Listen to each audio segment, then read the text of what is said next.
정치온을 시작합니다. 노동일 경희대 교수, 김두수 시대정신연구소 대표 나오셨습니다. 두 분 어서 오십시오. 안녕하십니까. 안녕하십니까. 자, 윤석열 대통령이 이제 나토 정상회의를 마치고 귀국을 했습니다. 윤 대통령 앞에 놓인 좀 가장 시급한 현안이라고 할까요? 아무래도 그 장관 후보자의 임명을 하느냐 여부일 텐데 사실 지금 김승희 후보자 같은 경우는 검찰 수사 대상이란 말이죠. 지금 야당에서는 지명 철회를 요구하고 있고 이런 상황에서 전국 혼란을 피하기 위해서는 어떤 결정을 내리는 게 좀 맞다고 보십니까? 글쎄 지금 아직 내각이 완성되지 않은 거죠. 그러니까 지금 취임 2달 가까이 됐는데 네. 참 그러니까 시급하게 임명할 필요성은 있는데 지금 그래도 국회가 오래 공전하다가 뭔가 정상화 수순을 좀 밟고 있는 것 같지 않습니까?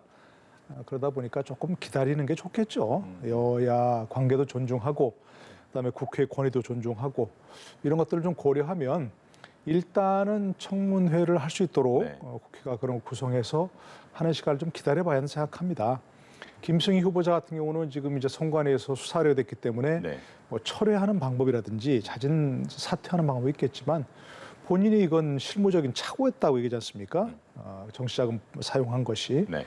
그러니까 이제 본인에게 청문회 기회를 준다 이런 차원에서 보더라도 일단 국회가 구성되고 청문회 할 수 있는 시간이 되도록 조금 기다리는 것도 한 방법이라고 생각합니다. 자, 김두수 대표께서는 어떻게 보십니까? 일단 임명을 강행하는 건 제약의 수인 것 같고요. 그리고 이제 이 여성 장관 임명 지지는 좋은데 네. 너무 이제 이 검증 안 된 채로 좀 한 것 같습니다. 그러다 후보의 부적격 문제도 나오고 또 이 윤석열 정부가 노동연금 교육 혁신을 하겠다 그러는데 교육부 장관 또 교육 부분은 굉장히 중요하게 아젠다를 설정해 놓은 상태이기 때문에 그런데 교육 부분의 전문성 같은 게 좀 부족한 분이 이렇게 또 교육부 장관 예정자로 됐으니까 보건복지부 김승희 그 후보자도 마찬가지고 교육부도 마찬가지고 좀 더 국회 청문회를 만약 그친다면 시간이 필요하고 그 전에도 지금 일단 고발된 상태니까 가장 좋은 건 자진 사퇴죠. 그런데 과연 할 것인가 문제인데 그래서 여야가 이런 걸 계기로 해서 다시 협치의 가능성을 여는 것이 좋겠다. 그렇게 생각이 듭니다. 두 분이 이제 청문회를 거치는 것에 좀 동의를 하시는 것 같고 김승겸인가요? 그 합참의장 후보자가 오늘 4일에 취임식을 가질 예정이다 이렇게 민주당 측에서 발표를 했습니다. 그렇게 해서 이제 인사청문회를 안 거쳤잖아요, 마찬가지로. 그런데도 임명이 될 모양이라고 이제 전해 들었다고 그렇게 밝혔는데 이게 만약에 실제로 임명이 된다면 청문회를 거치지 않은 최초의 합참의장이 된다고 하거든요. 이게 좀 민주당에서는 국민을 무시하는 처사다 이렇게 반발을 하고 이건 어떻게 이해하면 되겠습니까? 글쎄 참 앞서 얘기한 장관 후보자들과 비슷한 경우겠죠.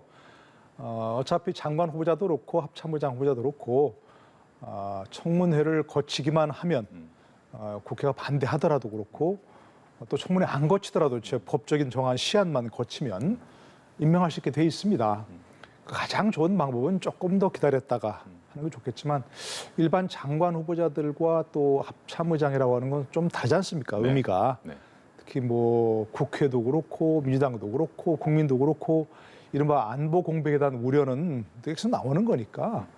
글쎄 저는 앞서 얘기한 장관 후보자도 전국 상황을 보자면 청문회까지 기다렸다 하는 게 좋겠다 그런 것이었지 법적으로는 지금 임명하는데 아무런 하자가 없는 것이거든요. 그렇죠. 그러니까 어떤 선택을 할지는 윤석열 대통령의 선택을 좀 지켜봐야 되겠습니다만 어쨌든 법률적으로 보자면 임명하는데 하자는 없다.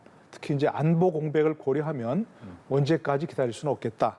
만약에 이번 주말을 거치면서 여야가 합의해서 우리가 국회의원 구성을 주말에 거쳐서 다음 주 초에 하겠다. 그러니까 좀 기다려달라. 이런 요청이 온다면 모르겠으나 그렇지 않으면 임명 자체는 저는 큰 하자는 없다고 생각합니다. 예단이 쉽지는 않겠습니다만 네. 그러니까 군 차원에서 그냥 그럴 가능성에 대비해서 준비를 한 걸까요? 아니면 좀 교감이 있었던 걸까요? 글쎄 저는 민주당에서 얘기한 건데 이게 그야말로 아직 확정된 것은 아니라고 생각합니다.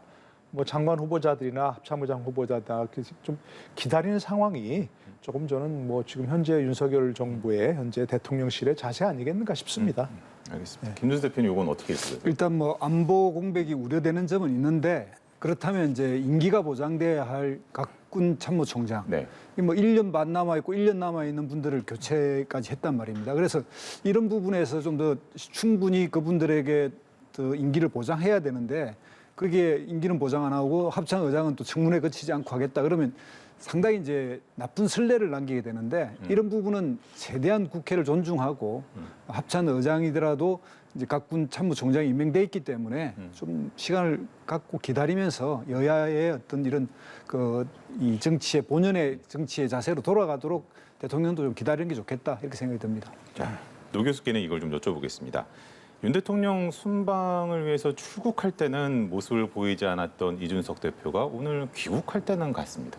근데 그 사이에 뭐 조금은 고조됐다고 할까요? 뭐 그 친윤 쪽 이제 윤핵관이라고 하는 친윤 세력과 약간 갈등성이 계속해서 불거지고 있는 상황에 계속 고조되고 있는 상황에서 포위론까지 나오고요. 그런 상황에서 나갔단 말이죠. 이거는 좀 어떻게 봐야 되겠습니까? 글쎄 이준석 대표는 지금까지 여러 가지 지금 현재 상황에 좀 몰리고 있는 상황을 자신이 과거의 행적 잘못해서 그렇게 됐다가 아니라 이른바 윤핵관들의 정치 공작 그게 배후에 있다 지금 이렇게 자꾸 몰고 가려고 하는 것 같아요. 그런데 지난번에 이제 윤 대통령 출국 시에는 네. 안 나갔던 것은 무슨 뭐 허례허식을 싫어하기 때문에 그렇다 얘기했는데 그 사이에 변화가 뭐가 있었냐면 박성민 대표비서실장이 사퇴를 그렇죠. 했죠. 네. 박성민 대표비서실장은 윤 대통령이 특별히 요청해서 맡았다는 거 아니겠습니까? 네. 그러다 보니까 많은 사람들이 윤심이 이제 떠났나 보다. 이준석 대표를 떠났다. 이렇게 단정한 사람도 있고요. 그런 관측들이 나오니까 그걸 불식시켜서 빨리 오늘 이번에 교육하실 때는 나간 것 같습니다. 윤심이 아직 이준석에게 있다. 이제 각 극대 맥시멈으로 하면 최대로 하면 또는 최소로 하더라도 윤심이 이준석을 떠난 건 아니다. 이런 모습을 좀 보여주려고 그런 정치적 제스처 아닌가 싶습니다. 노 교수께서는 네. 박 의원이 이제 비서실장직에서 사퇴를 하면서 했던 얘기가 더 할 일이 없다 이런 메시지를 냈단 말이죠. 이건 어떻게 좀 읽으세요? 글쎄요, 그것도 참 여러 가지로 좀 해석이 되고 있는데요. 저도 좀 할 일이 없다라는 게 뭔지 잘 몰랐는데 일부 보도에서는 윤 대통령이 대통령실 관계자에게 박성민 비서실장이 제 역할을 제대로 못하고 있다. 이렇게 얘기를 했다는 것이거든요. 그 얘기를 전에 듣고서 이제 내 역할이 없다고 이제 그만뒀다는 겁니다. 만약 그게 사실이라고 한다면 윤 대통령이 박성민 대표실장을 통해서 뭔가 여의도 정치, 네. 특히 이제 국민의힘 여당, 특히 이준석 대표와 여러 가지 갈등들 이런 것들을 좀 조정을 원했는데 박성민 비서실장이 그것을 제대로 역할을 못했다. 이런 차원에서인 것 같고요. 그러다 보면 지금 이제 자꾸 이준석 대표가 자신의 어떤 현재 처지를 아까 얘기한 대로 윤핵관들이 배후 조정해갖고 자신 입지가 어려워지고 있다. 이런 쪽으로 얘기하고 있는데 그런 것들을 그런 구도가 아니라는 걸 분명히 좀 해줬으면 좋겠다. 이렇게 윤 대통령이 생각을 했는데 그런 점을 제대로 조정하지 못한 것 아니겠는가. 뭐 그렇게 추론해 볼 수 있을 것 같습니다. 그것도 이제 확실한 것은 아닌 것 같고요. 김수 대표께서는 윤심 잡기라는 언론에서 어떻게 보십니까? 일단 이준석 대표는 공항에 영접을 나가도 문제, 안 나가도 문제 이렇게 해석의 정치로 돼버렸습니다. 네. 나가면 뭔가 윤리라든지 뭐 윤심을 얻기 위해서고 안 나가면 뭔가의 불화를 키우기 위해서 이런 식으로 이제 어떤 행동을 하더라도 그렇게 이제 해석할 수밖에 없게 만들어져 버렸는데 그 전에 이 이준석 대표 입장에서의 일관된 본인의 행보나 메시지 같은 것들을 관리 잘 못한 측면도 있는 것 같고요. 문제는 뭐냐면 이런 대통령자에서는 당청 분리, 이 당정 간의 분리 이런 것들을 일반적으로 이걸 딱 기계적으로 나눌 수가 없거든요. 네. 여전히 이제 협조를 받아야 되고 또 한편으로는 그런 걸 통해서 전국을 계속 안정시켜 나가야 되는데 대통령의 역할이 없다 이렇게 이야기해도 안 맞는 거고 뭐 대통령이 계속 개입해도 안 맞지만 이런 경우 즉 당 대표의 어떤 이런 그러니까 진퇴 문제가 이렇게 될 때는 대통령이 나설 수밖에 없다고 생각이 들고요. 저는 이렇게 이걸 잘못하면 뭐냐면 여당 대표가 최초로 이렇게 사법적 어떤 재단을 받게 되는 그러니까 정치가 아니라 이제 사법으로 풀게 돼버리는 최악의 경우까지 가기 때문에 정치적 대타협을 해야 된다고 생각합니다. 그러니까 중도의 여당 대표가 강제로 이렇게 사퇴하는 일이라든지 이건 이제 향후 어떤 전국 풀어나가는데도 어렵게 될 거고요. 또한 어떤 여당의 분열의 씨앗 같은 게 뿌려질 가능성도 있기 때문에 대통령과 여당 지도부가 어쨌든 대타협의 어떤 계기를 마련해야 된다.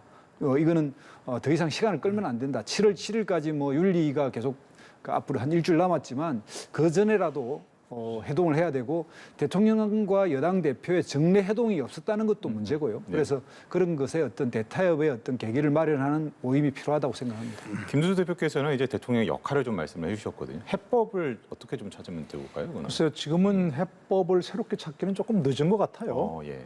4월 달에 이제 그 이준석 대표의 그런 과거 무슨 말하기도 낯뜨거운데 그 성상납이라는 문제가 불거지고 네. 그런 어쨌든 윤 대통령이 취임하고 나서 이 문제는 그때 조기에 정리를 했어야 한다고 생각합니다. 아니 그 윤석열 대통령은 정부 수반 아닙니까? 국정의 최고 책임자고. 네. 근데 이 문제는 이렇게 강 건너 불 보듯이 보고 있으면 안 되는 겁니다. 이준석 대표가 어떤 결과 윤리에서 나오더라도 순순히 승복하겠습니까?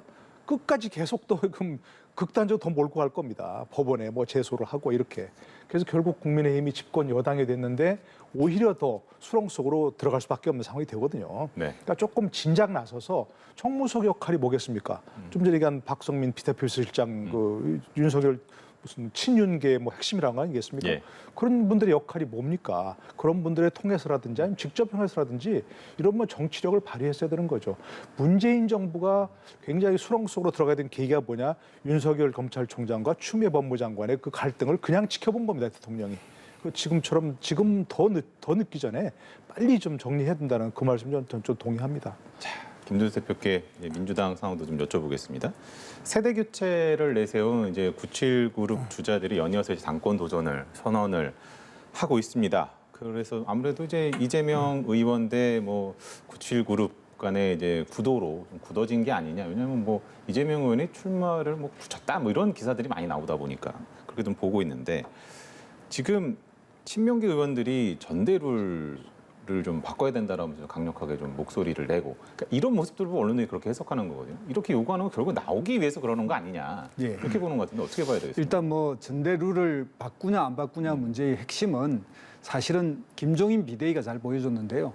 한 1년 정도 비대위를 하면서 내부자들이 합의하면 룰을 바꿀 수가 있는데 불과 2달을 앞두고 전대가 이제 뭐 말하자면 2달밖에 안 남았는데 네. 이 상황에서 전대 룰을 바꾸는 거는 유불리가 작동하니까 쉽지 않습니다. 그래서 그런 전대 룰을 바꾼다는 말은 당 내부의 정당의 혁신의 어떤 과제를 서로 동의해서 그런 절차에 의해서 이렇게 바꾸는 거기 때문에 그러지 못할 것이다로 보고요. 다만 지금 현재 이제 어떤 세대 교체의 흐름이라든지 이런 걸 통해서 많은 그 97그룹들이 이렇게 나오고 있는데 제가 볼 때는 본인의 어떤 정책, 비전, 가치 이런 것들을 내걸고 당당하게 경쟁해야 되는 거고요. 일단 사람 중심, 리더십 중심으로 보면 현재 출마가 예상되고 있는 이재명 후보를 앞설 사람은 없습니다. 네. 그러나 본인들이 가지고 있는 뜻을 펼치고 또 이 정치라는 거는 선투자 후 결과를 얻는 그런 측면이 있기 때문에 누구 나오지 마라 이런 이야기는 하지 말고 본인이 나오고 싶다면 당당히 나오고 그리고 민주당의 혁신 과제를 정확하게 제시해서 국민과 당원의 지지를 받으면 되는 거기 때문에 너무 뭐 유불리를 따진다든가 현재 본인의 정치적 이치만 생각하지 말고 나올 사람 나오고 또 그런 것들을 정리할 사람 정리하고 이런 식으로 용감하게 도전해야 된다고 생각합니다. 그런데 그렇게 말씀을 해주셨습니다만 97그룹 주자들 간의 단일화 얘기까지 지금 나오고 예. 있는 상황이다 보니까 그렇게 만약에 진행이 된다고 했을 때 그런 이재명 대 97그룹 뭐 반 이재명 그룹 견선이겠죠. 승산이 있을까요? 일단 단일성 지도 체제는 1등만 의미가 있고 2등부터는 의미가 그러니까요. 없단 말입니다. 그런 상태이기 때문에 1, 2등 싸움이 될 수밖에 없으니까 2등을 행성할 그룹들 내에는 단일할 수밖에 그렇죠. 없습니다. 사실 내용적으로 보면. 그러나 문제는 이 출마자들이 이제 어떤 정당의 혁신이나 앞으로의 정치의 미래에 대한 그 비전들이 일치하는 사람끼리는 단일화할 수도 있는 거죠. 그러니까 이런 출마 선언을 하고 나서 일정 기간이 지나면서 국민들에게 어쨌든 물어볼 것이고 현재 한국에서 단일화 방법은 결국 여론조사밖에 없습니다. 예. 그런 걸 보면 시간을 갖고 그런 행태의 출마들의 일정 정도의 사람이 쌓이면 결국은 이 1위만 존재할 수 있으니까 이 그룹부터는 단일화로 좀 더 이합집산할 거다 이렇게 생각합니다. 자, 97그룹 반 이재명 연대 이게 승산이 있겠습니까? 그럼 97그룹이 지금 출마 선언한 게 조금 늦었다고 생각합니다. 정치는 타이밍인데 처음 전당대회에 나왔을 때 치고 나갔어야 합니다. 사실은 만약 한다면. 네. 지금 뭐 누구 나오지 마라, 누구 나오나 한참을 지난 다음에 무슨 뭐 홍영표, 전해철 누구 다 안 나온다고 하니까 이제 979 나온 거 아닙니까? 50년 전에 40대 기수로 나왔을 때 누가 뭐 불출마하고 누가 밀어주고 그런 거 없었습니다. 치고 나가서 40대인 YSDJ가 그 후 다 대통령까지 했지 않습니까? 신선한 바람을 일으키고. 근데 타이밍이 좀 늦었고요. 두 번째는 지금 출마 선언을 하면서도 뭔가 강력한 한방 메시지가 없어요. 왜 본인들이 해야 되느냐, 이 민주당을 쇄신하기 위해서. 뭐 쇄신, 혁신 뭐 이런 건 다 얘기는 하지만 왜 본인이어야 하는가, 왜 97 그룹이어야 하는가에 대한 확실한 메시지가 없거든요. 그런 점에서 조금 아쉬운 부분이 있고, 그러다 보면 결국은 이제 마지막 가서 단일화는 불가피하다 이렇게 생각합니다. 단일화를 해야만 비로소 이재명 후보와 1대1로 맞설 수 있는 그런 힘이 있지. 지금 각각 후보 뭐 2명 강 씨, 뭐 2명 박 씨, 예. 이강 이박 나온다는 거 아니겠습니까? 각각 흩어져서 어떻게 힘을 쓰겠습니까?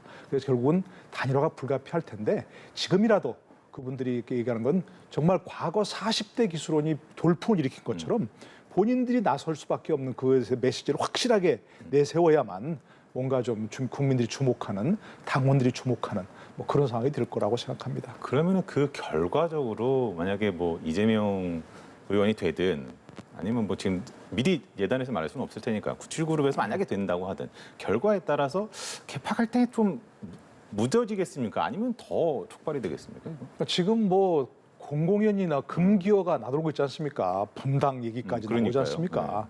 그러니까 누가 되든 결국은 민주당이 여러 갈래로 갈라질 수밖에 없는 것이고, 그러니까 이제 97그룹의 가장 큰 메시지가 뭐냐면 이재명 의원이 대표가 된다면 정말 그런 최악의 상황으로 갈 수밖에 없다. 우리가 돼야만 그런 상황을 막을 수 있고 그 방법은 어떻다.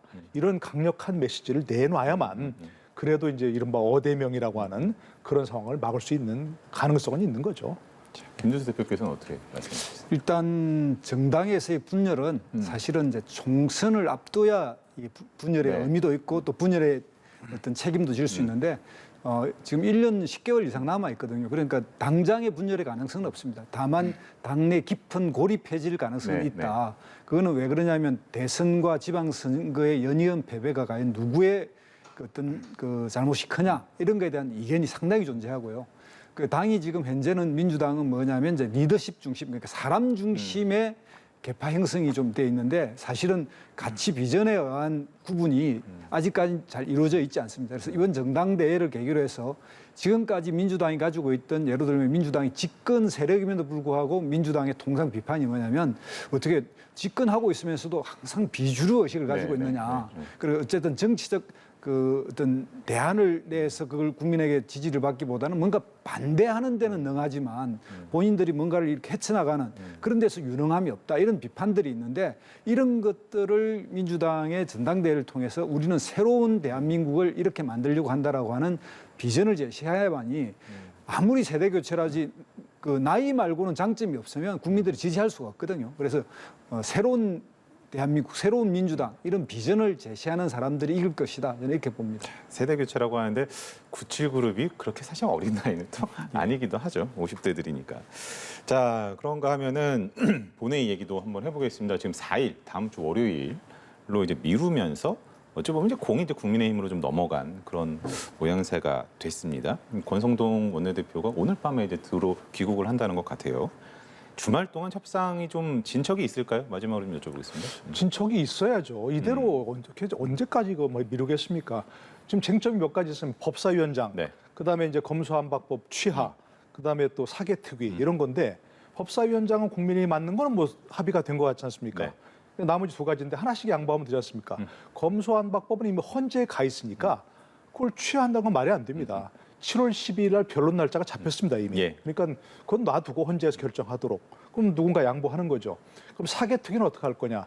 헌재 결정을 보고 만약에 위헌이 나오거나 또는 합헌이 되거나 어쨌든 후속 조치를 국회가 해야지 않습니까? 그러니까 그걸 위해서 사개특위가 필요하니까 사개특위는 구성해 놓되 본격적인 활동은 헌재 결정 이후에 한다. 이 정도로 하면 서로 체면 살리는 방향에서 뭐 합의가 되지 않을까요? 왜 그렇게 걸어줄지는 모르겠어요. 이게 무슨 뭐 엄청나게 걸린 것도 아닌데 그렇게 좀 그 정도로 합의하면 양쪽이 면이 사는 그런 정도 아닐까 싶습니다. 김두수 대표께서는 어떻게? 일단 민주당도 사실은 법사위원장을 양보한 거는 정당 내 자기 지지자들 입장에서는 욕을 먹을 일이지만 결단을 한 거거든요. 네. 거기에 이제 두 가지를 붙인 거는 그래도 민주당도 체면을 살리고 명분을 적당히 얻겠다는 뜻이라고 보는데 그거에 대해서 집권 여당이 너무 야박하게 강경하게 사개특위 구성은 하기로 하고 구성에 시간이 걸리지 않겠습니까? 앞으로 어쨌든 6개월 뒤에 지금 이 법의 시행이 되면 네. 또 이걸 그 어떤 수사권 조정에 대한 마무리 또 부분이 필요하니까 마냥 늦출 수는 없기 때문에 구성에는 합의하면 되고 나머지는 이제 헌재에 넘어갔으니까 그건 또 지켜보면 되고 이런 식으로 아까 말씀하신 대로 노 교수님의 어떤 그런 중재안도 아주 좋은 해법이라고 생각하고요. 집권 여당의 책임성이 있어야 합니다. 지금은 이게 그 아무리 국회가 다수가 민주당으로 구성되어 있더라도 여당은 여당으로 역할을 하고 빨리 국회를 정상화시켜서 의장을 뽑고 그리고 지금 청문회라든지 또 흔히 국민들이 지금 이야기하지만 이제 경제가 너무나 어렵지 않습니까? 이 경제에 대한 이런 대처를 대통령만 할 것이 아니고 또 정부만 할 것이 아니라 국회도 이걸 뒷받침해야 되기 때문에 그런 부분에 대한 경각심이 필요하다고 생각합니다. 지금 만약에 여야 의원들 이 방송 보고 계시다면 두 분이 마지막으로 전해주신 중재안을 좀 깊이 고민을 해보셨으면 좋겠다라는 말씀드리면서 오늘 이 시간 여기서 마무리를 하도록 하겠습니다. 두 분 수고하셨습니다. 고맙습니다.